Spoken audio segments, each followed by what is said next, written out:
Cool. Um, so I'm going to give people about a minute or two to sort of stream in or filter in or whatever the online version is. Um, so if you're here and you're hearing me and seeing me, then you're in the right room. um,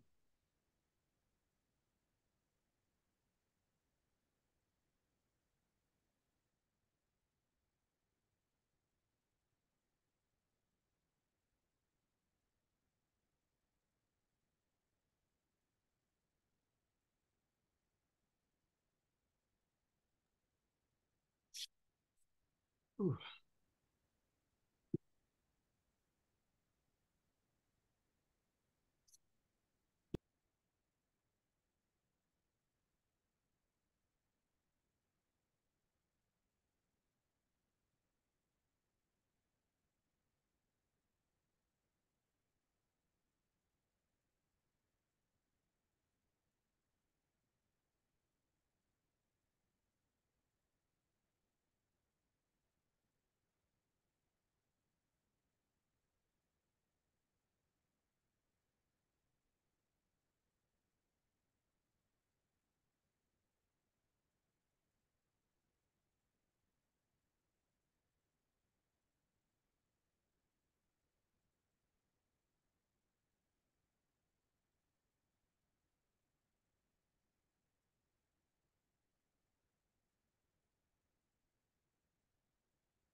I think I've got the green light, so I'm going to go ahead and get started.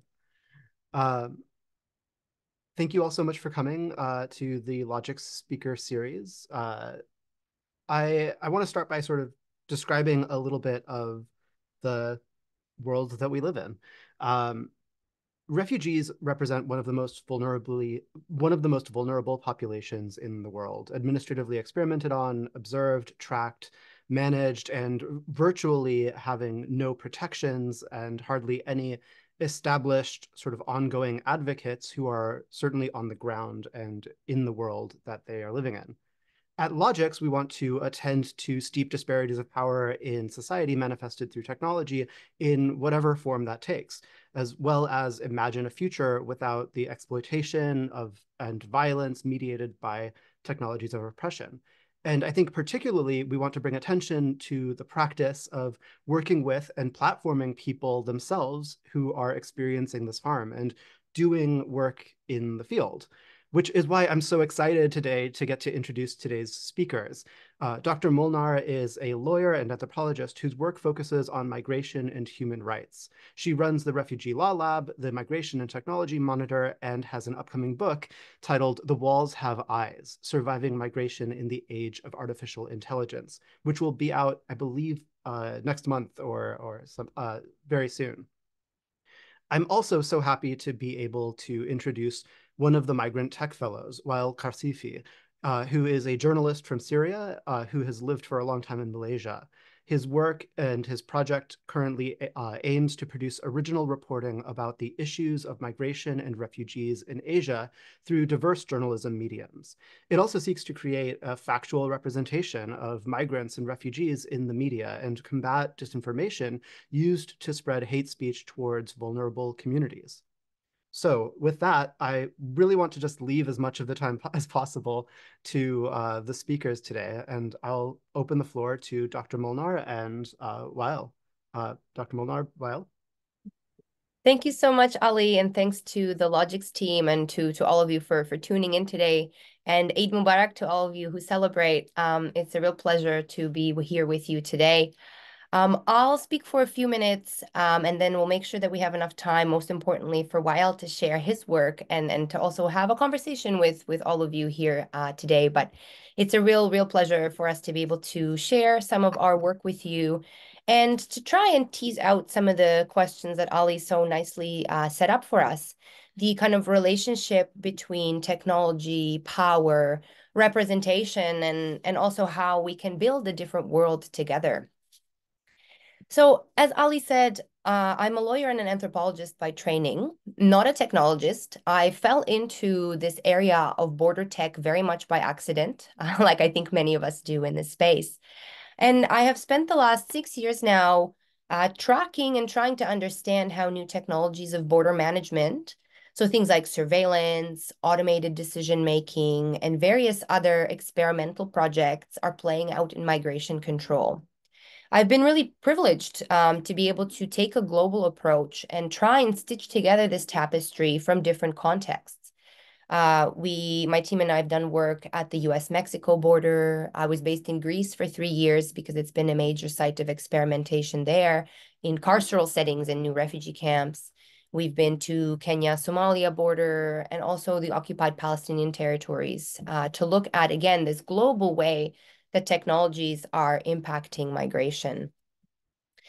And one of the ways that at least I try and work and move through the world is to center storytelling in all of this. And it can sometimes, in and of itself, be a risky business that's also fraught with power relations that are very important to pay attention to. Our own positionality, of course, is important here. And I think this will be a thread that will keep coming up time and again in our conversation today.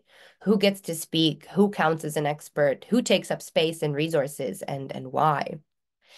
And so really, it's about technology, but it's not about technology. Technology is the power, the lens through which we can try and understand how some of this happens. And for me, what has been useful is in order to try and tell this global story of power and violence and innovation and contestation too, is to try and smush together these two disciplines, the law and anthropology. It's been slow and trauma informed too. One that methodology that's required years of being present sometimes in certain spaces in order to try and at least unravel some of the strands of power and privilege and memory and story that make up the spaces of people's complex lives. But just to situate some of the issues that we'll be teasing apart together with Wael today, I wanted to share a few observations kind of from the ground. Because, of course, we are in a world where borders are already violent. What is happening is that violent border policies are sharpened through the use of digital technologies that are developed for the purposes of border control and migration management. They separate families, push people into life-threatening terrain, and exacerbate historical and systemic discrimination that's a daily reality for people on the move across the world. But what we have seen time and again, context after context, is that borders are also a testing ground where new technologies are being brought up because regulation and oversight is deliberately limited. And there's this kind of anything goes frontier attitude, right, that informs how tech is developed and tested out and deployed. And so when trying to understand these kind of impacts of the tech, again, it's all about the broader ecosystem in which all of this happens. An ecosystem that's increasingly replete with the criminalization of movement and preventing people from even coming in the first place. And also this obsession with techno-solutionism of always using technology to strengthen the border, prevent migration, and benefit this global industrial complex that has grown up around borders and migration. But I want to share a few stories from the ground just to situate this for us a little bit today. For example, at the Sonora, in the Sonora Desert at the US-Mexico border, this is one of the sites where you can actually see some of this technology firsthand. You can drive up to some of these towers, for example, that you're looking at here, which also, by the way, is an Israeli piece of technology that has been sold and bought by the United States government and repurposed for border control. Often when you are trying to do these investigations, and Wael will reflect on this, I'm sure as well, it's difficult to actually see some of the technology because they make it very difficult, right? And it's also hard to document algorithmic discrimination and biometrics in a way that's very visceral and visual. But at the US-Mexico border, you can literally just drive up to one of these towers. And so when I was there, literally on the sands of the Sonora, there's a very surreal moment that happened. The Department of Homeland Security announced that they not only were happy with these integrated AI surveillance towers and facial recognition and cameras and surveillance, they also very proudly unveiled these so-called robo-dogs that are now going to be joining the growing global arsenal of border enforcement technologies. I mean, this is really dystopic. I'm sure it brings up a lot of images for us of, sci-fi TV and all of this. But at the end of the day, what's important is that always brings it back to the people who are impacted. People like Mr. Alvarado, who was a young husband and father who escaped Latin America and tried to come to the United States for a better life, and unfortunately succumbed mere kilometers away from a major highway. We trekked for hours with a search and rescue group into the Sonora Desert and went to his memorial site there. What I think is really important to focus on is that states often say that surveillance and smart borders are needed to strengthen the border and to create mechanisms of deterrence to prevent people from coming. But what happens instead is people don't stop coming. What happens is they take more dangerous routes to try and avoid this kind of growing surveillance dragnet that is being pushed further and further into dangerous terrains, leading to loss of life, not only, of course, at the US-Mexico territory, but also along maritime borders of the EU. I often also show this photo because to me, it really is such a visual and visceral reminder of the arbitrariness and artificiality of borders. This is, of course, the infamous Trump wall. It cuts across the beautiful Sonora along the El Camino del Diablo, the Devil's Highway. You can drive up to it, you can touch it. The rust stains your hand for the rest of the day as kind of a visceral reminder of the kind of physical violence of the wall. But it also just ends. And you can climb that little hill there and kind of pop your head over to the other side. If that's not a social construct of a border, I don't know what is. I want to preface the next photo by saying that it is a little bit difficult to look at, but it is an important one. I've spent years now in and around different borders of Europe trying to understand how new technologies are manifesting there. And the region of Evros that separates Greece and Turkey is one of these sites. And almost as a pilgrimage, when I try and go to the region, there's this small village near a cemetery of unmarked graves, a final resting place for people on the move who've perished making the journey into the European Union. You'll notice that a lot of the graves are unmarked, but some have markings that have been sent to the local imam by the families of those who died. And last time that I was there, I touched a relatively fresh earth of a grave of a young woman who was born in 1993, and she was from Syria and died only a few months before my visit there. Decayed bouquets of roses were still on her grave, perhaps as a remnant of care or an act of recognition, but while paying my respects, something caught my eye. These green and putrid holes filled with water, 3 open graves waiting. This is the region in which experimental new technology is being deployed and tested out. Frontex, the European Union's border force, has long been using different drones, different aerostat machines, different facial recognition tools, and increasingly relying on artificial intelligence and predictive analytics to prevent people from coming. There's been, different extensions of the border wall and even really experimental strange projects like long-range acoustic devices or sound cannons emitting piercing shrieks, preventing people from coming. All the while, these deaths continue to be reported. Another area I just really want to briefly mention is the kind of carcerality of this, the carceral technologies that are used in refugee camps. Again, Greece has received vast amounts of money to kind of create these high-tech open-air prison camps, like the one on the island of Kos that you're looking at here. What's I think important to remember here is it's fascinating whose priorities matter when we talk about what is developed and why. I was on the island of Samos, and I spent some time with a young mom who was essentially facing a forcible transfer into one of these camps. And, I wanted to get a sense of how she was feeling about this. And then she said, if we go there, we will go crazy.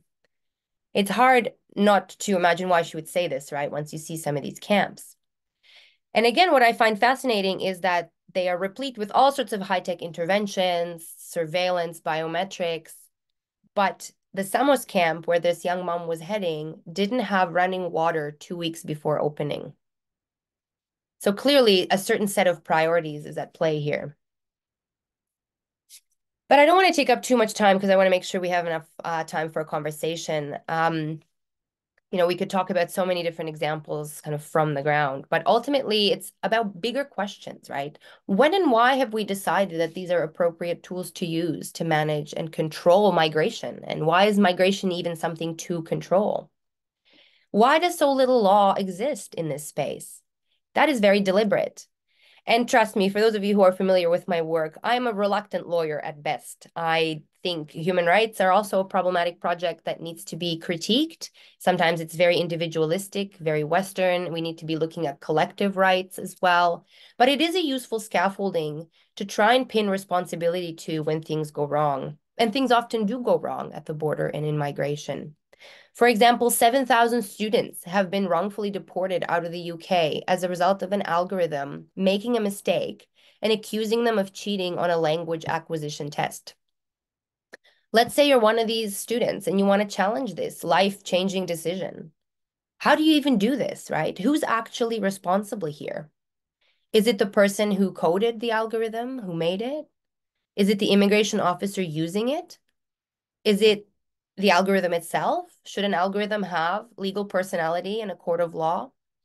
I mean, again, these are questions that we have to start answering as a society if we've decided that robo-dogs and algorithms and facial recognition is something that we're using at the border.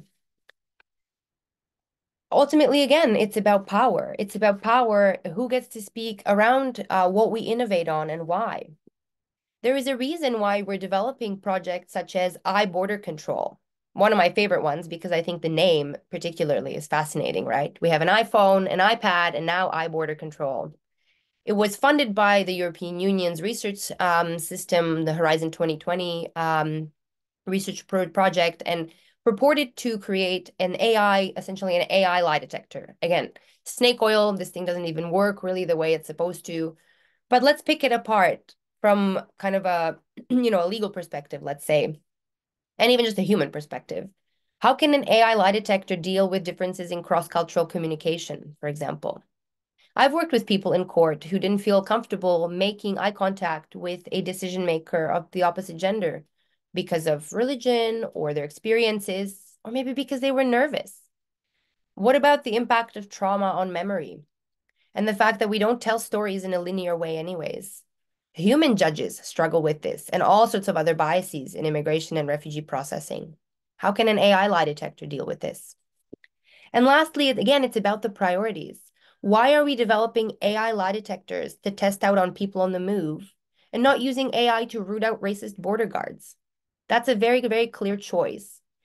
And the power dynamics here are very important to pay attention to. It's often about, again, a very lucrative border industrial complex where the private sector stands to make a lot of money developing tools and projects that are then sold off to governments who have signed on to this political project of strengthening borders, preventing people from on the move from coming, and sharpening an already violent border system. So it's not really just about the technology. It's really about what it's doing on the ground and how there is this deliberate lack of transparency, accountability, and even governance when it comes to the new technologies. You're catching us at an interesting time because just recently the European Union ratified its long-awaited AI Act, basically this huge omnibus piece of lawmaking to regulate AI. And perhaps unsurprisingly, border tech once again got swept under the rug. There was a group of us trying to get policymakers to understand how high risk these projects really are, and that there should be a ban or a moratorium at the very least on some of these technologies. But unfortunately, again, because migration is a highly politicized issue, it didn't go very far. In the US in particular, there are now conversations about creating a law that would allow more and more border technologies to be used for migration management. And once again, I'm unfortunately not hopeful that the laws that we have are going to be actually used to protect people's human rights. Because again, at the end of the day, there are people at the center of all of this, right? People who have been forced to flee, cross borders, and deal with these really violent regimes. So what can we do differently? It can be very depressing if we leave it here. I'm really, really glad that Wael is with us today because Wael is a colleague at the Migration and Technology Monitor, which is a project that we started a few years ago that was at first an archive and a platform for some of this work on border technologies, but it's grown into a community. What we're trying to do is essentially decenter so-called global north narratives and push resources directly into communities on the move. And last year, we started our first fellowship program, bringing on 5 colleagues in various different situations of displacement. Wael will tell you more about this. Doing a variety of different projects, from documenting surveillance applications like the CBP-1 app at the US-Mexico border, which is what Veronica is doing, using WhatsApp and different communication tools used for refugees in Venezuela, which is Neri's project. Rajendra is a former migrant worker who's been doing really amazing work on trying to upskill his own community and creating different psychosocial archives and a memory scroll app that Simon is doing from a refugee camp in Uganda. You know, I do think it's very easy to get discouraged in this space because borders are very sharp and violent and difficult. But for me, it's been an incredible opportunity to try and work differently, to work from a deep, slow, and grounded community kind of perspective, to try and build out these connections and push resources directly into people's hands, to try and upend some of these vast power differentials too, in terms of who counts as an expert in these spaces and who holds fancy grants and does fancy publications, right? Because at the end of the day, I think this is the way that we move forward and have richer, deeper conversations about how we can govern technology differently, what we can innovate on and why. And really, it's people with lived experience of migration who are the true experts. So enough from me. I'm going to turn it to the expert in the room, Wael Qarssifi. Thank you so much, Wael, for making time for us. And I'm so, so glad that you could join us today. Thank you so much, Petra, for the amazing presentation, which will help me a lot to get into the talk right now. I mean, I don't have pretty presentation like Petra does, so please don't mind only my boring face while talking. But I think I want to focus on 3 things for the next 10 minutes that I want to talk about. First of all, I think I want to talk about, since Petra laid down the ground on basically the reality of border technologies that we have today and how they work and how they control how people are looked at or how people are viewed on the border. I think it's also very important, especially from my perspective as a journalist. I always look at the economics of border migration, like border technologies, because that is a very important point to start from. We need to be very mindful of the reality that today we live in a capitalist world, and in this capitalist world, everything is seen and viewed as a commodity and as a product. So, for example, if we look at the border industry in 2022, it almost reached 40 billion US dollars industry. So we are talking about a business that is profitable for a lot of companies, for a lot of entities, and for a lot of persons. And it's very important, whether we are researchers, activists, or we are journalists, is to always look at the question of who is benefiting financially from those policies. Because in the capitalist world that we live in today, this is a very important question. Every time we look at a policy, we need to ask who is benefiting, who is getting the money out of this. And I'm going to mention 2 very important examples. For example, I'm going to start with a very brief example that is in Jordan, in Al-Azraq camp, where they developed a technology that works on the eye detection for refugees to get their aid from the World Food Program.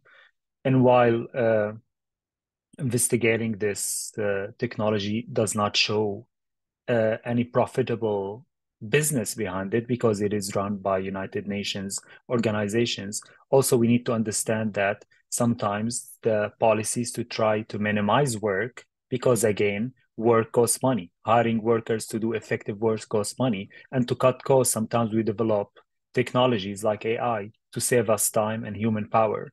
But we end up with a technology that can go very wrong very quickly, because we're talking, in the case of the Azraq camp, for example, we are talking about an archive of people's biometric information, which is very sensitive information. And if this information falls in the wrong hands, things could go wrong very, very quickly.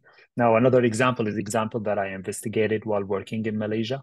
I published an investigation with Al Jazeera about a technology that the Malaysian government developed, which is called the Tracking Refugees Information System. Short for it is TRIS. And while investigating that technology and that system, we found out that this system takes very sensitive information from refugees and people on the move in Malaysia, such as biometric data like their eyes and their fingerprints, information about their family in and outside of Malaysia, information about their history of migration, information about their health situations. And in exchange for that, refugees would get a card, an ID card that unfortunately doesn't provide any protection for refugees in Malaysia. And to give more context to our viewers here who are not familiar with Malaysia, Malaysia is not a signatory to the Refugee Convention or the Refugee Protocol. So people on the move and asylum seekers or refugees in Malaysia are not recognized by law, and they are always under the threat of being arrested and deported. And in some very bad cases, some people are held indefinitely in detention centers for years. Like we met people who are held in detention centers for over 6 and 7 years in Malaysia. So when we investigated that technology, we found out that the business that was handled to do all the handling about this system was owned by a previous intelligence officer, the head of the special branch, which is the intelligence unit of the Malaysian police. And because of that, the big question was like, how much do they benefit from this? And that was, for me, like a changing moment for my work as a journalist, which is I should always look at who is benefiting from those border technologies. So while it is very important to analyze how these technologies work, I think it is equally important to analyze and understand and find out who is benefiting financially from those technologies and why is there any relations between politicians and policymakers and the business people who are getting money out of those technologies. I think this dynamic of power is very important to investigate and is very important to keep in mind all the time when we talk about border technologies. Now, I want to move to the next point, which is the MTM fellowship. Just like Petra mentioned, my amazing fellows from all over the world, they are doing a great work. And I think I was very skeptical at the beginning when I applied to MTM because as someone who worked in journalism for years now, I can always see that we hear a lot of rhetoric about, oh, we need to give spaces to people from the South Globe. We need to give spaces like to those specific communities.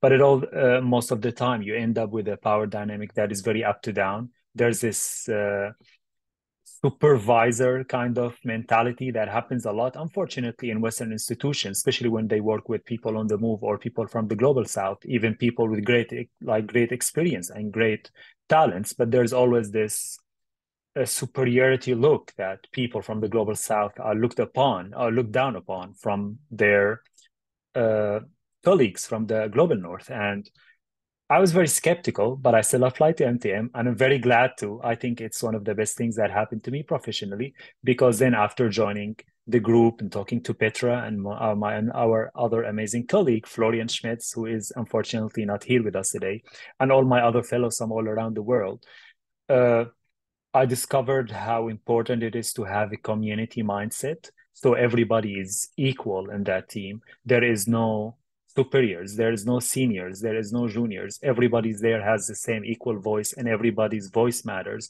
And I think at the same time, having this kind of mentality is very great because every person can bring their own experience. Every person can bring their own added value to the conversation and to the table.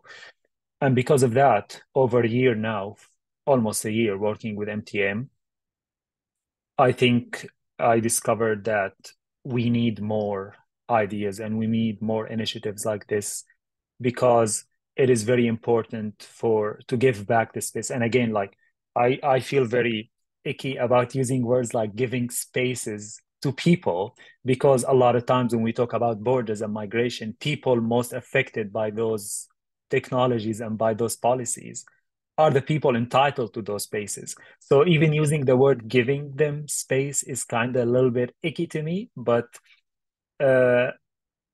still like in the end, we are still maneuvering and we're still like navigating very sturdy structures of power and financing and all of those troubles. And I'm sure a lot of you who work in academia or work in journalism or in human rights are very aware of those structures and those policies.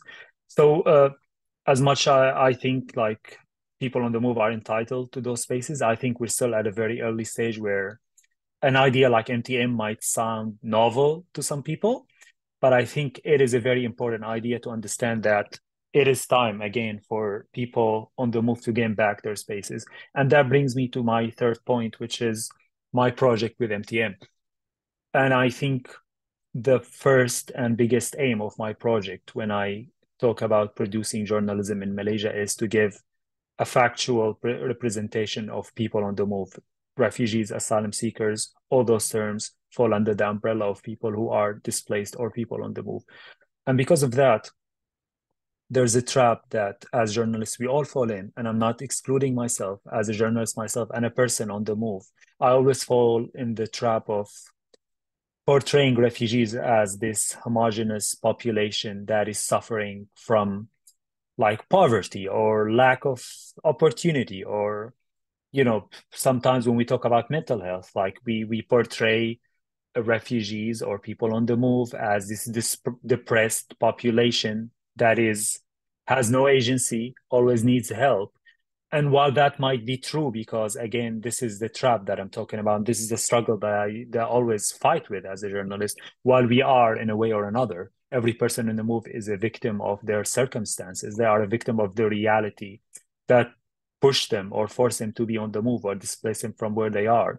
At the same time, people on the move are very capable of establishing their own individual lives, their own individual routes in life, their own individual narratives. And I think it is very important to focus on that. While it's very vital that we focus on the problems and the policies that are limiting people on the move from having their human rights that they are entitled to, by the way. And this is something we always forget too. Like when we have discussions about migrants in Europe, for example, we talk about, oh, should they be allowed to do this or they be allowed to do that? But then if we are, as journalists, as academics, as individuals of society, and as a collective, as a social institution, do we believe in the Declaration of Human Rights or not? Because this sometimes it boils down to this question: do we believe that human beings are entitled to specific rights? And as a journalist myself, I believe so, and that's why I'm very critical of public policies in a country like Malaysia, for example, where the government talks about we might allow refugees to work in specific jobs, like 3D jobs, for example, jobs that locals don't want to pick up. But then those kinds of policies are anti-human rights, because every human being is entitled to move anywhere they want. Every human being is entitled to have a right to work in the job that they were trained professionally for, or the job that they want to work in. So I think it is very important to understand these things. We tend to forget because of how much politicized the conversation about people on the move is, and between like the right wing and the left wing, and like liberal politics in Europe or the US, the rights of people. We're talking, again, we're not talking about numbers. We're not talking about ducks. We're talking about human beings. There's an individual as complex as each one of us in every conversation. And just like in the case, if you notice in Petra's presentation, she showed the examples of people. Each one of those people has a life as rich as any of us. And because of these policies and these technologies that do not view them as people, but view them as data, view them as numbers, view them as homogeneous body that is moving on the border, we tend to forget and normalize with the harsh, violent ideas that these technologies bring. And also, one last point I want to mention is border technologies do not stop on the border. They extend way beyond borders. And like in Malaysia's example, the TRIS system is an example of a border technology that is extending way beyond the border. It's trying to control a population, exclude the population from the social fabric of the local community, but also it's trying to portray or draw invisible borders within the country itself by excluding people, by limiting people, by othering people in that sense. And is, as researchers, as academics, journalists, activists, even artists, I think it's very important to always remember that it doesn't stop on the border. It doesn't. There's always ways and cases where governments, policymakers, even businesses that run those border technologies try to control people's life even after they cross the border and they come into the safety that they are entitled to. So I think these are the main 3 points that I wanted to point out in my intervention. I'm more than happy to get any questions from Petra, Ali, or anybody. And thank you very much.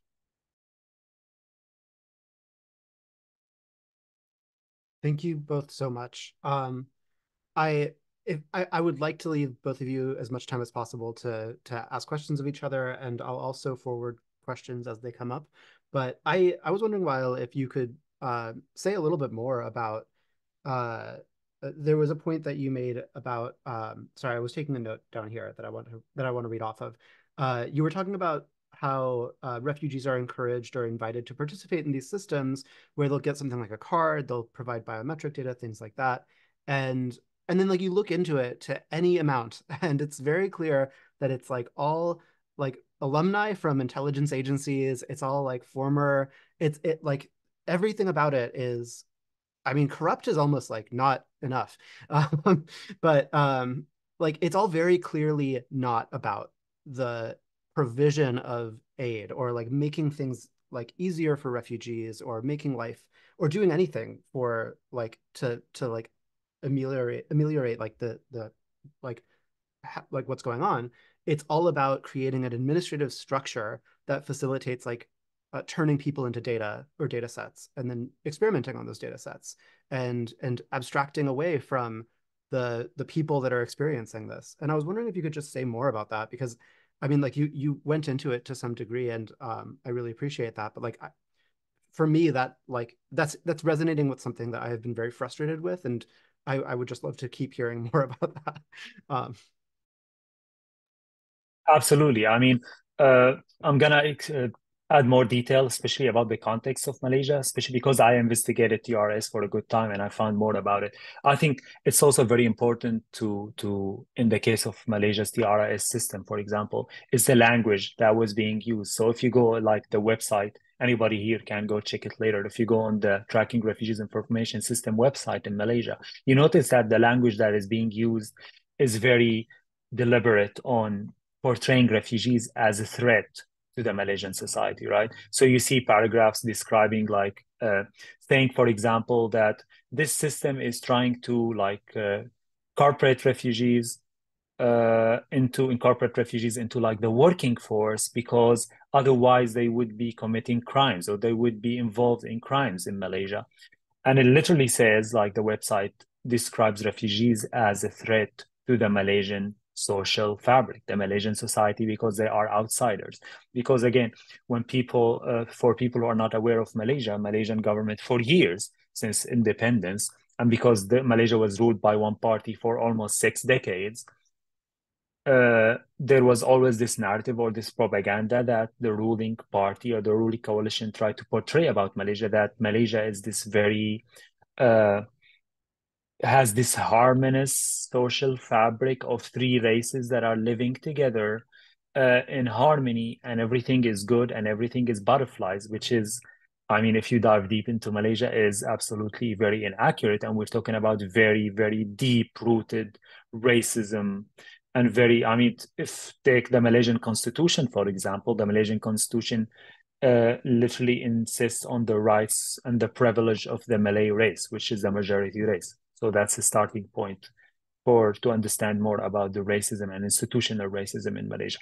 So in the case of TRIS, this system is clearly trying, first of all, by using language to other refugees and keep them outside of the Malaysian social dynamic in a sense.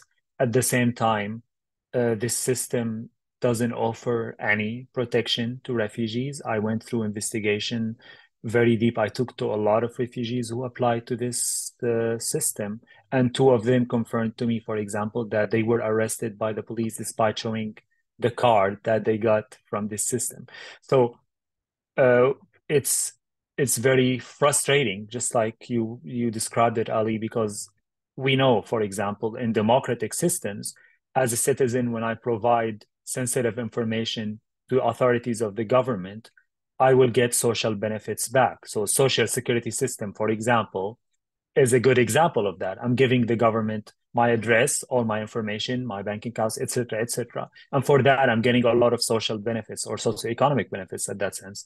But in Malaysia's case, refugees are being pushed and coerced into giving very, very sensitive information, but they get nothing back, not even the slightest form of protection. So I don't know if that answers your question really well, Ali, but I'm just in the case of TRS because it's the case that I worked on.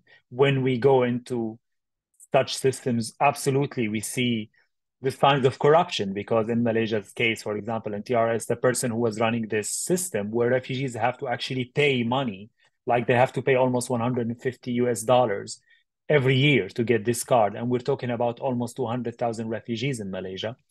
They have to pay this amount of money to get this card that offers them nothing, but also puts them inside the system that will monitor and surveil their movement. And at the same time, you question, why did the Home Ministry of Malaysia handle such a sensitive issue to a private business that is owned by a previous or the former head of the special branch of Malaysian police?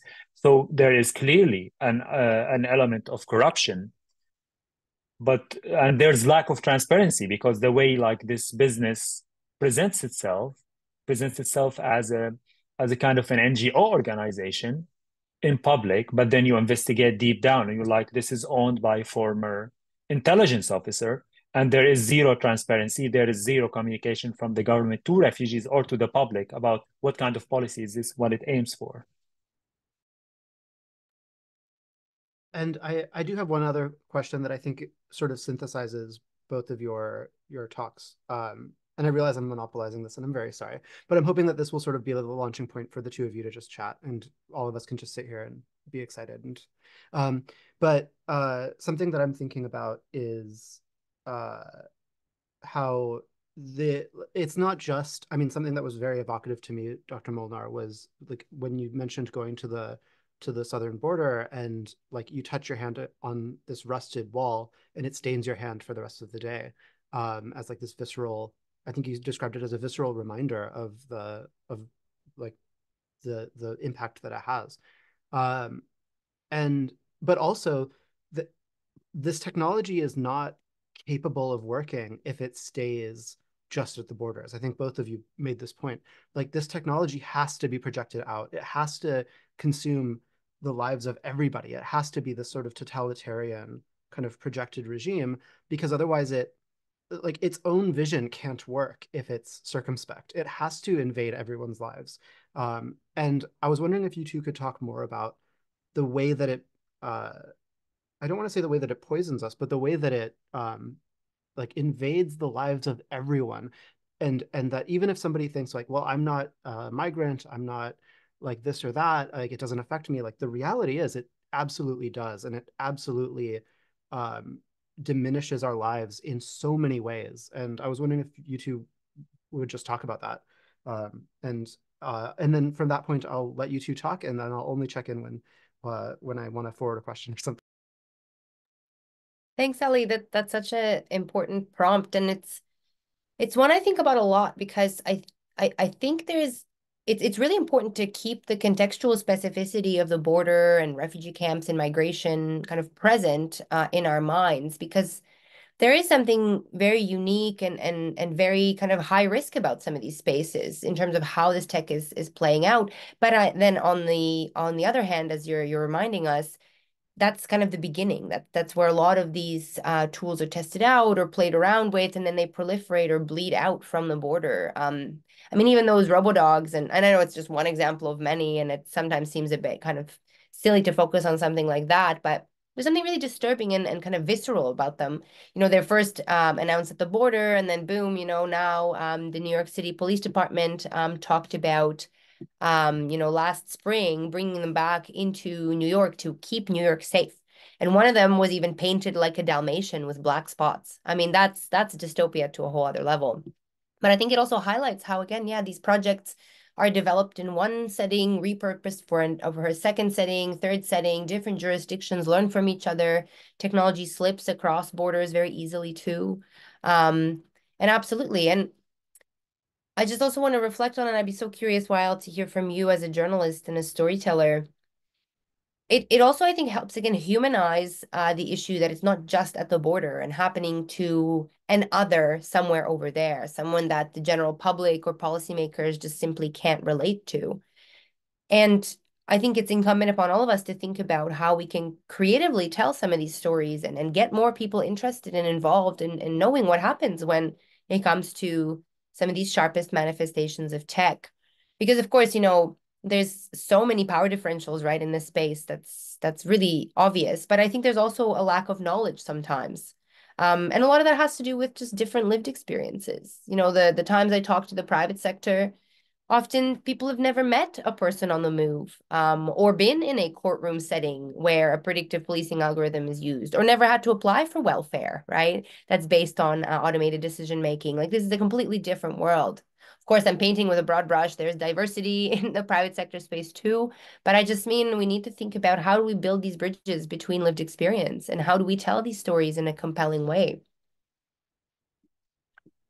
Absolutely, Petra. I mean, the point you mentioned, the lack of awareness, right? Like that is one point that I try to tackle a lot in my work in Malaysia, because over long term of lack of any policies or lack of any good representation of other communities and people on the move, you start noticing this apathy among like the local community, right? And Malaysia is a very good example where a lot of reactions to stories about refugees or people on the move are like, you get a lot of reactions like, oh yeah, but we have our own problems, we need to take care of our own people, right? And like, it's always the reply that, oh yeah, but like, we don't have time for that, we have a lot of issues to deal with. But then again, this is the result of in a way, educating people that you should not care about others because they are others, right? This is the othering language that I was talking about. And it is practiced very well in Malaysia by a lot of groups, including the government, where the othering of people is very important. Like, you see absurd things like, I always say, for example, sometimes in Malaysia, news sound like satire to a lot of people who are living outside of Malaysia, because you see, for example, the immigration of Malaysia posting on Facebook a picture of a person and be like, oh, this Bangladeshi worker is on the run. If you know anything about them, you should contact the immigration. So this sounds like an absurd dystopian thing, but it is real. Like in Malaysia, for example, the immigration is trying to hire people for free as informers against vulnerable people on the move. So it's very dangerous. And that's why I think in my project, I try to touch on human stories. And that's why I point out, for some people might think it's a very small, minor details that doesn't matter. But I always point out, like, for example, this person on a move in Malaysia actually really loves this Malaysian dish. I try to use elements that people can connect and relate to, like food and culture, loving cats, uh, hating Nickelback as a band, like all those different like elements that people can relate to, just so I can, in a way, maybe encourage the human reaction, encourage people to understand that sometimes you just need to sit down on the table with a person on the move. Have you ever did that? I always say that in discussions in Malaysia. Have you ever sat down on a person on the move? Have you ever talked to any of them? Because a lot of times when we don't talk to others, we are scared of them. We are always scared of what we don't know.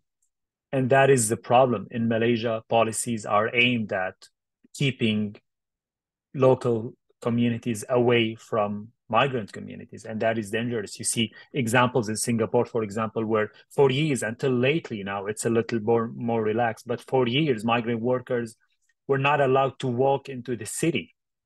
They were living in their own houses, and those houses are just like prisons. You need a permission from authorities in Singapore to walk into the city. So there's a way they are trying to keep all the migrant workers just like prisoners on those areas so they don't talk to other people. And again, like talking about absurd headlines, there was a politician in Malaysia who was really opposed to letting migrant workers roam around, basically just have their basic human right to be mobile and walk around the city, because he said, oh, they might actually meet like Malaysian women and fall in love or whatever. And as funny as absurd this sounds, this reflects this violent ideologies about migrants. And just like to your point, you said a lot of times it comes from a person that has never sat down on the same table with a person in a move. And I think it's very important to change that narrative. And that's why bringing people on the move and centering them is very important, because when you see a face, you can relate to a human face more than data or facts. Thank you both so much. I'll forward a question. Actually, I have a few stacked up, but I'll read this one out. Let me see if I can pull it up. Wael's reminder of always asking who is benefiting is important and useful, and thank you so much for that. Who is benefiting from the technologies that collect biometric data used by international aid agencies is one of the questions that they sort of present. And then the other one that I would really like to hear about is, are there interventions against this technology that either of you see kind of on the horizon or available to us today? Maybe I'll just jump in on the international organizations one super briefly, and then Wael take it away. I think that's an important actor that we didn't really focus on enough. We're talking about, for example, the United Nations High Commissioner for Refugees or the International Organization on Migration. So big, international groups that oftentimes do the frontline, aid disbursement and data collection in spaces like refugee camps. I think Wael mentioned some of the biometric technology developed in Azraq in Jordan and in other camps as well that is then repurposed in other spaces. It's always a fascinating actor to look at when you're trying to analyze, again, how power operates here, because oftentimes, of course, these organizations do work that is necessary and not done by host governments. But they also normalize so much data collection and so many of these interventions that, again, are not sufficiently critiqued because they are this third entity. Just even from a legal perspective or a responsibility perspective, they're kind of in between, right? They are sometimes in a place like Jordan at the behest of the Jordanian government. Jordan's not a signatory to the Refugee Convention. There's a memorandum of understanding, I think from 1996. It's like a Word document that basically says UNHCR can be here and run the camps, and then that's it. So from a transparency perspective and an accountability perspective, this is hugely problematic. And again, no accident that a lot of the very intrusive biometric tech that's developed and deployed is kind of pushed and normalized by these bigger entities. And, just again, to bring it to the ground, it gets at also issues around informed consent, which a lot of organizations love to use as like, don't worry about it, we got informed consent. But what does informed consent mean when there are huge power differentials? If you have to give, your eyes to be scanned in order to get food that week, is that really informed consent? I mean, can you opt out and not feed your kids that week? And again, like these are hugely problematic power dynamics that need to be looked at. And one last thing I'll say, mistakes get made a lot too, right? The UNHCR collected really sensitive data from Rohingya refugees in Bangladesh, and then inadvertently shared it with the Myanmar government that the refugees were escaping from. Like, how does that happen? How is that even possible, right? What kind of safeguards exist, and why is this data even being collected in the first place? Another very important actor that, thank you, for asking this question, that needs to really be critiqued and paid attention to in this space. Thank you, Petra. I mean, I don't have much to add, but I can say also that a lot of times these technologies actually are not working in the way they are supposed to be. Like if you take again, like the case of the Azraq camp, for example, which is a small case, but it is reflective of a bigger reality. You're talking about a system that only allows the person whose eyes were scanned to collect their aid from the World Food Program. But what if we're talking about someone disabled or someone with sickness or a pregnant woman? We're talking about a system that doesn't take into account any of those vulnerabilities that people have all the time. And those systems in this case are just, again, looking at people like data. We have 2,000 refugees. Okay, then we're going to scan the eyes of 2,000 refugees, and each one of them has to do the eye scan to collect the food. But there's a lot of cases where people are not capable to do that. And those systems in that sense are just not working. They are counterproductive. And just like Petra said, what about the consent of those people? Because a lot of times, like aid organizations, for example, not just in terms of like collecting data, but also taking pictures of people. A lot of times people are portrayed in pictures like next to the aid, like whatever World Food Program or any other organization, holding box of food and all of that. But is that really consent? That's a very good question to ask, because if you have to take the pictures, if you have to scan your eyes or your thumbprint to get your food, I don't think you have much choice in that case. Yeah, absolutely. Just like a brief thought that I have on that is like, even if you ignore the possibility that you might not be able to get the food that you need this week or what have you, just the prospect of telling a person who is in charge of like resources and aid disbursement, telling them like I'm not going to participate in this thing, even if they say like, well, I'll give you food this week, that's totally fine, like don't worry about it. Like you're still creating like I could easily imagine a person still feeling like, well, now I've antagonized this person who has like all these decisions about who has all this power about like what decisions to make about my life, basically. And do I want to put myself on that foot with this person?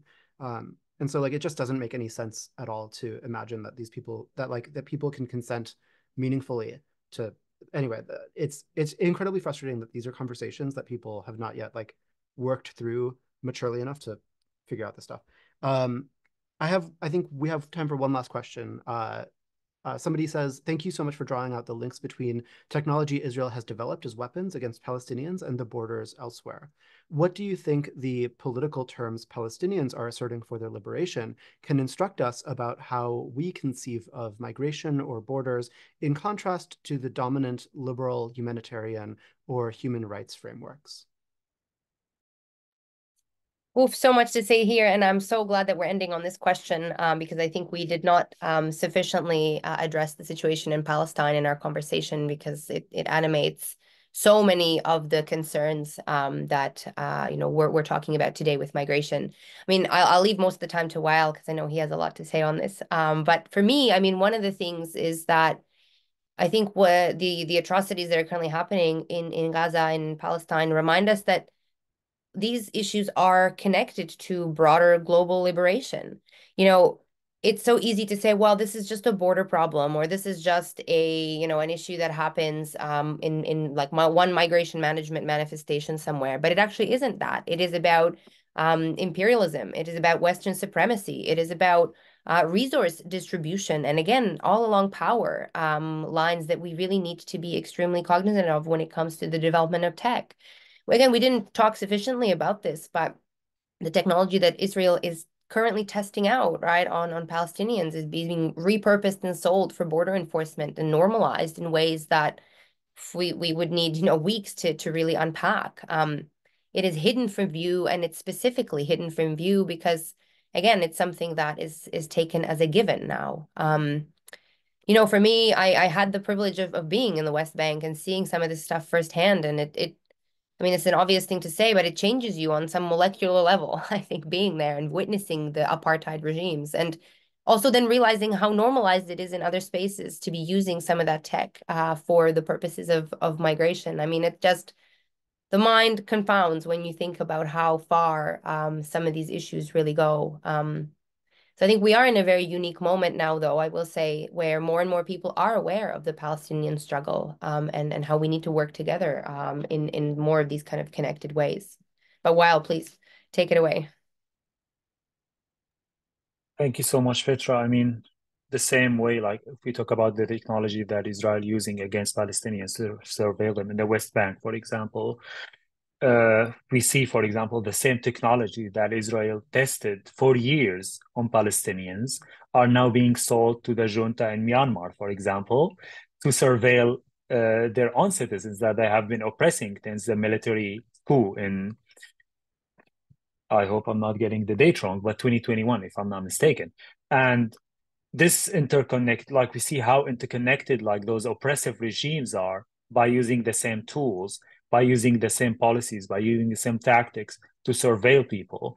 I mean, to talk about the Palestinian people, especially now in the context of the attack on Gaza, one can't say much without like standing in respect to the bravery of the Palestinian people, of the power that they showed despite all the death and all the genocide that's being weaponized against them now. And like talking about AI, we see now the chilling example of the lavender system that Israel weaponized to mark thousands of Palestinians in Gaza as targets to kill people with like a possible civilian death for each, again, quote unquote, member of Hamas in Gaza. So in a way, we might look at this as we say, well, it's just a military technology that is not has nothing to do with border technologies. But I would disagree with that because the same mentality that developed all those surveillance tools to surveil Palestinians is now being applied to eliminate Palestinians out of the whole struggle. And it's terrifying to see how technologies like that are not being questioned, are so normalized now that we have a literal state of apartheid in the modern world that we live in a world that claims to be democratic, in a world that claims to be very opposed to human rights violations around the world. But then you come to a lot of Western governments, a lot of Western politicians, and they just pretend like nothing is happening. And that is chilling, that is terrifying, because this apartheid system that was analyzed very detailed by every single credible human rights organization in the planet and described it as an apartheid system. You see then like there's this deliberate ignorance from policymakers around the world. They were like, we're just going to pretend like those technologies, those surveillance systems, those apartheid systems do not exist. And they will keep it's also like this leads also to this weaponization uh, of the system in a way that, oh, we have to investigate evidence, right?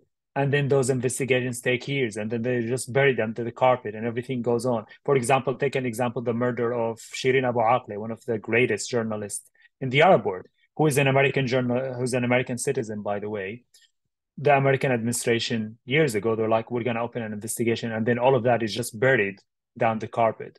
I honestly, personally, I struggle to answer that or to think about it as someone who comes from Syria and to see how the death and the apartheid against the Palestinian people is just so normalized in the modern world that we live in today. That honestly is just it just becomes normal, and people are just like, this is the reality that we have to deal with. And then we get dragged into conversation about two states, like, oh, like the West Bank and Gaza. And then but we have to remember again that when we talk about surveillance against people in the West Bank, we're talking about surveillance against people in occupied lands. It's not a country, it's not a government. We are talking about people that are being occupied, and that is recognized occupation by the United Nations. It's not my political stance about Palestine. It is internationally recognized occupation force that is surveilling people. So, I mean, I honestly struggle a lot with that personally and professionally. But the only thing that I can say is, just like Petra said, we are noticing a movement towards the right place right now, especially among young people in a lot of countries in the global north. Like, I'm someone who is residing in Denmark right now, and I can say there is a huge wave of youth movement in Denmark that is supportive of the Palestinian cause and the struggle of the Palestinian people. And I think this is only a result of decades of Palestinian struggle and decades of the brave, respective fighting of the Palestinian people for their liberation against all those policies and, I mean, in modern times, technologies that try to oppress them. That is an excellent place to end. Thank you both so much. I want to truly, I want to thank both of you, Dr. Molnar and Wael, for joining us for this talk and for sharing your brilliance with all of us. With respect to everybody else, to the attendees, I will let you all go. But next week, we have Bones Jones, who will be presenting, who will be joining us. And sorry, I um, I'm so excited about next week's talk as well. But I want to thank you all so much for coming this week.